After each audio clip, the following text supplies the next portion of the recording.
नमस्कार करण्याचा लाभ घेता यावा अशा धर्मरूप उद्देशाने सर्वज्ञ श्री चक्रधर स्वामींचं तत्वज्ञान, सर्वज्ञ श्री चक्रधर स्वामींचे विचार हे आपल्या सोबतच समाजापर्यंत, प्रत्येक गावापर्यंत पोहोचावं अशा महत्त्वपूर्ण उद्देशाने चालू असलेली ही पदयात्रा आज आपण दिनांक 27 बेलापूर या ठिकाणाहून महानुभाव आश्रम, श्रीरामपूर मोठा आश्रम या मध्यान्ह काळच्या पूजा अवसरात सर्वज्ञ स्वामींच्या लीळा आठवण्याकरता, प्रसाद विशेष वंदन करण्याकरता आपण पोहोचलात. सर्वप्रथम सर्व पदयात्रेचे संचालक संत महंत तसेच उपस्थित वासनिक नामधारक बंधू भगिनींचं महानुभाव आश्रम श्रीरामपूर द्वारा स्वागत आणि आपणा सर्वांना सादर करतो. आज आपण या ठिकाणी प्रवेश केल्यानंतर प्रत्येक आश्रमस्थ साधकाला, तपस्विनी माता भगिनींना एक वेगळा आनंद झाला. ज्या उद्देशाने आपण स्थान प्रसाद नमस्कार करण्याकरता किंवा भिक्षुक वासनिकांची भेट घेण्याकरता निघाला आणि तुमच्या भेटीने आम्हाला देखील ईश्वर भेटल्याचा किंवा ईश्वराचा साधक भेटल्याचा वेगळा आनंद झाला, जो आनंद आपण सर्वांनी बघितला. सोबतच आपण जे देवपूजा वंदन केलं, हे देवपूजा वंदन प्रत्येक ठिकाणी गेल्यानंतर त्या वंदनाला एक इतिहास असतो, एक परंपरा असते, एक प्रतिष्ठा असते. त्यानुसार आपणा सर्वांना देवपूजा वंदन करायला भेटत असतं. सर्वात आधी महानुभाव आश्रम श्रीरामपूर या आश्रमची स्थापना 1947 साली झाली. कैवल्यवासी परमपूजनीय परमादरणीय श्रद्धेय श्री मोठे बाबाजी या ठिकाणी आपल्याला फोटोमध्ये ज्यांचा फोटो दिसतोय, या बाबाजींनी 1947 साली या ठिकाणी आश्रमची स्थापना केली. प्रत्येक नामधारकाला, प्रत्येक तपस्विनी संत महंतांना या ठिकाणाहून श्री ब्रह्मविद्या शास्त्राचं अध्ययन व्हावं, महानुभाव पंथाचा प्रचार व्हावा, प्रसार व्हावा आणि सर्वज्ञांचे विचार हे समाजापर्यंत पोहोचावे या उद्देशाने स्थापना झाली. त्यानंतर कैवल्यवासी श्री बाबाजींनी 1989 साली माझे गुरुवर्य परमपूजनीय परमादरणीय कैवल्यवासी साहित्यवारिधी श्री मोठे बाबाजी, ज्यांचा आपण बाहेर फोटो बघत आहात, या बाबांकडे या आश्रमची जबाबदारी संचालकपद सोपवलं. त्यानंतर आत्ताच 21 जून 2024 रोजी बाबाजींना देवाज्ञा झाली.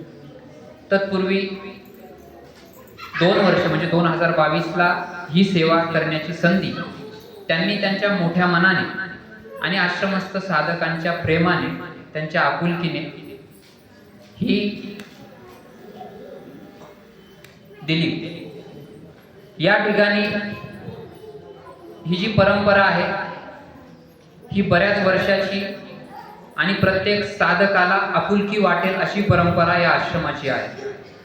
या आश्रममध्ये आपण जे वंदन केलं, आता ही थोडक्यात या आश्रमची परंपरा खूप मोठी आहे. 75 वर्ष 76 वर्ष म्हणजे काही कमी नाही.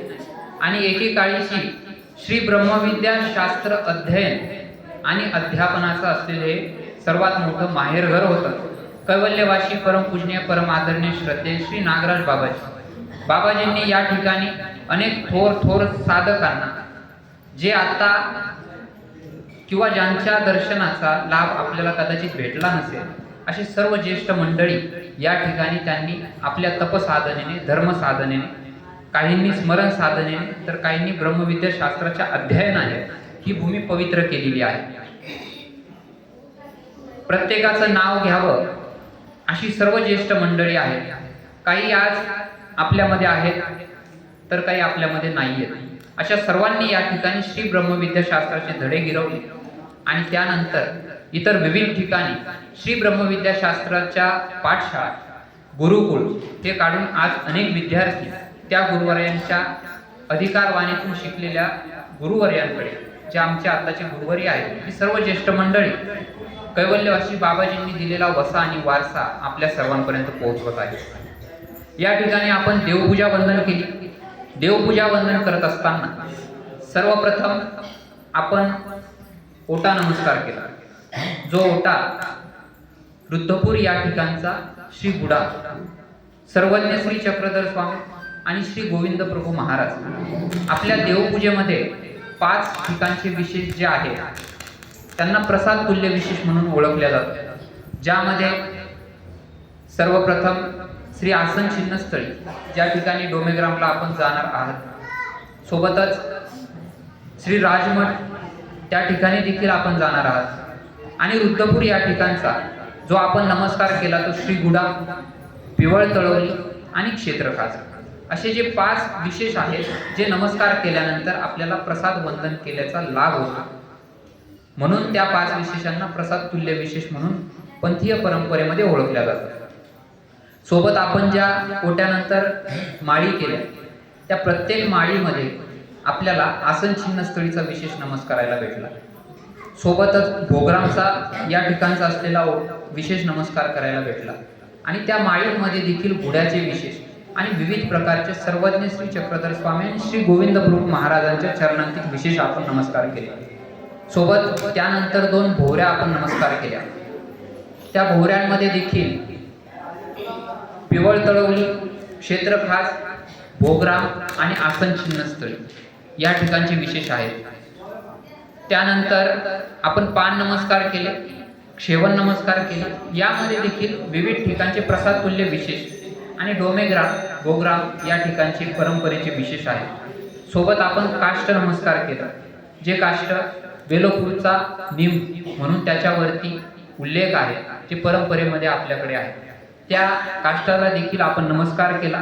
सर्वज्ञ श्री चक्रधर स्वामींनी आपण काल बेलापूरला होता त्या ठिकाणी ते स्थान नमस्कार केला, त्या ठिकाणचं ते काष्ट.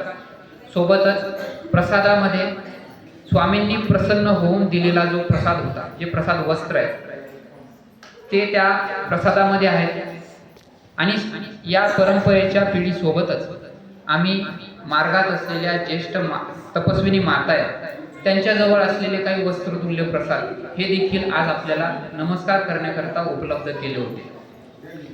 अशा प्रकारे आपण सर्वज्ञ श्री चक्रधर स्वामी, श्री गोविंद प्रभू महाराज आणि 5ही अवतारांच्या चरणांतील विशेष वंदन केले, प्रसाद वंदन केलं.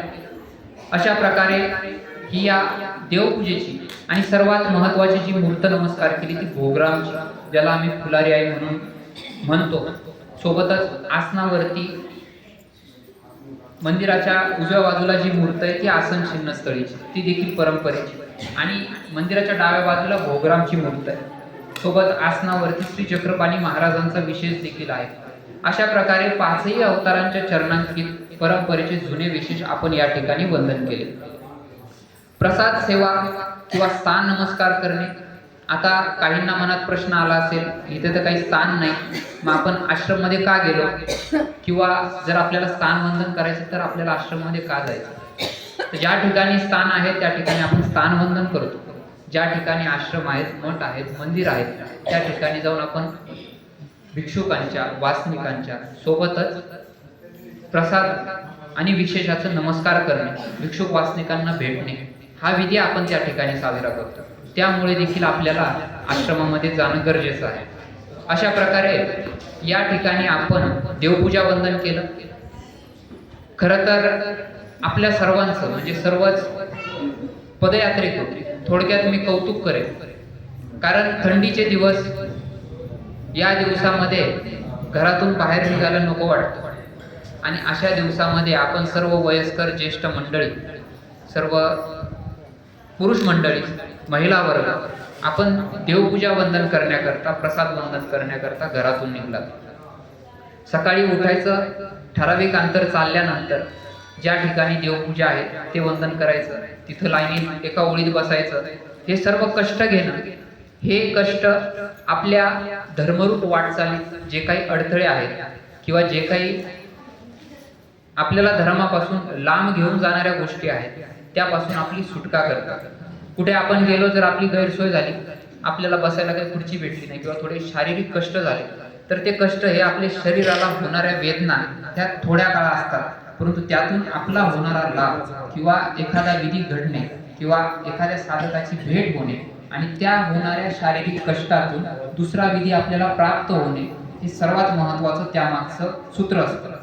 त्यामुळे आपण सर्वांनी हे शारीरिक परिश्रम घेऊन करत असलेली धर्मरूप साधना, पायी यात्रा, स्थानवंदन, तीर्थवंदन, भिक्षुक वासनिकाच्या भेटी हा सर्वात महत्त्वाचा विधी आपण सर्वजण करत आहात. असाच विधी हा सर्व ज्येष्ठ संत महंत हे आपल्यापर्यंत पोहोचून या संपूर्ण पदयात्रेचं आयोजन करतात. आपल्याला फक्त सहभागी व्हायचं असतं. सर्व महिना, 2 महिने, 3 महिने आधी ज्या ठिकाणी आपल्याला जायचंय ही सर्व ज्येष्ठ संत मंडळी आधी जाऊन नियोजन करतात. आपल्याला फक्त त्यामध्ये सहभागी व्हायचंय, त्यांना सहकार्य करायचंय आणि सोबतच सर्वात महत्त्वाचा आपला धर्मरूप लाभ करून घ्यायचा आहे. अशाच आपणा सर्वांना शुभेच्छा देतो आणि या ठिकाणी धन्यवाद.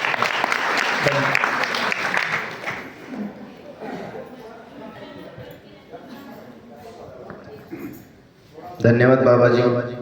आपण या आश्रमाची परंपरा, या आश्रमातून थोर अधिकरण असे निघून गेले आणि त्यांनी आपलं तपश्चर्याने, आपल्या तपसाधनेने या पंथाची दिशा आणि दशा कशी दुरुस्त केली हा सर्व इतिहास आपण या ठिकाणी उक्त केला.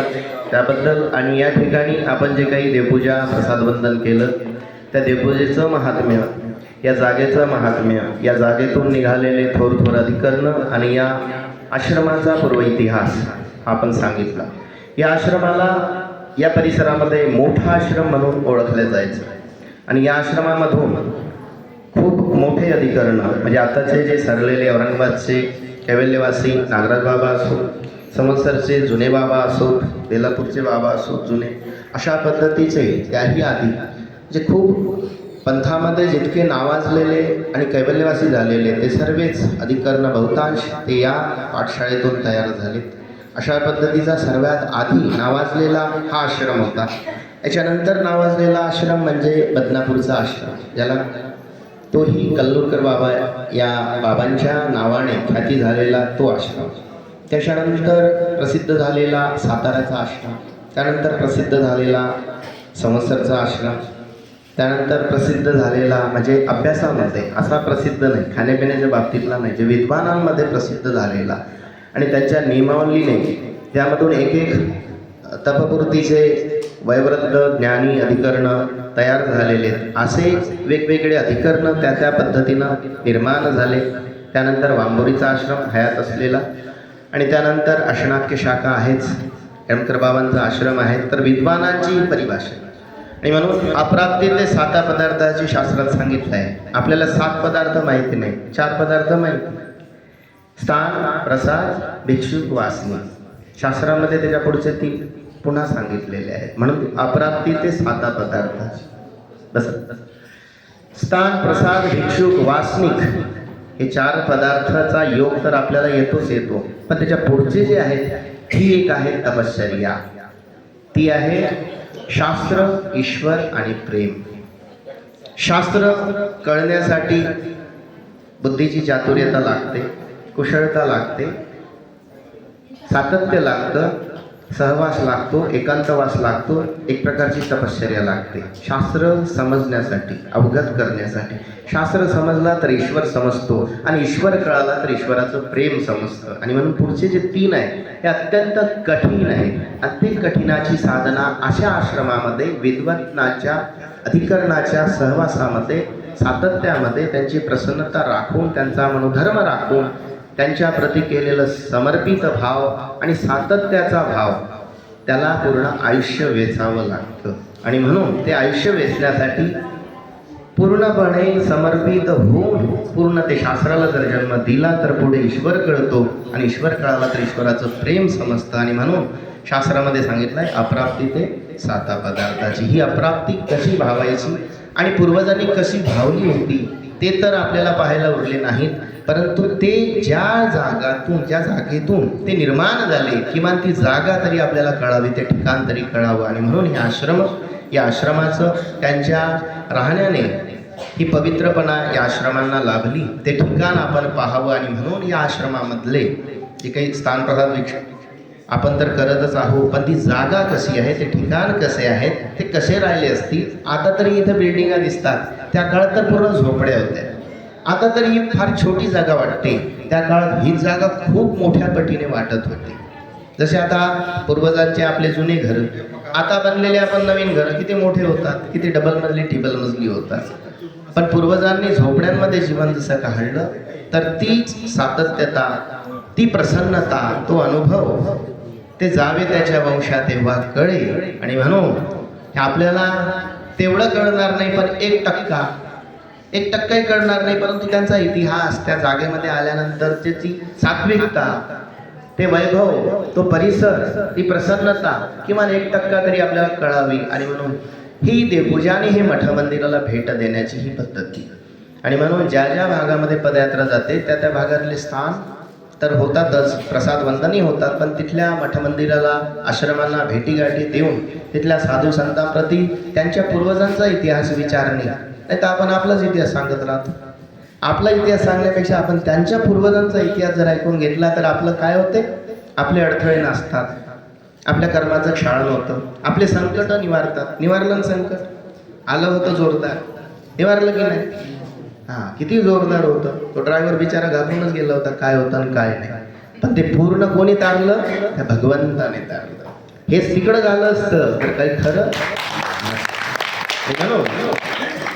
अधिक वेळ न घेता लांबलेल्या विचाराला या ठिकाणी संपवतो आणि पुढे लगेच आरतीला सुरुवात होईल. आपण सर्वांनी मंदिराकडे तोंड करायचं आहे, उभे राहायचं आहे. दंडवत.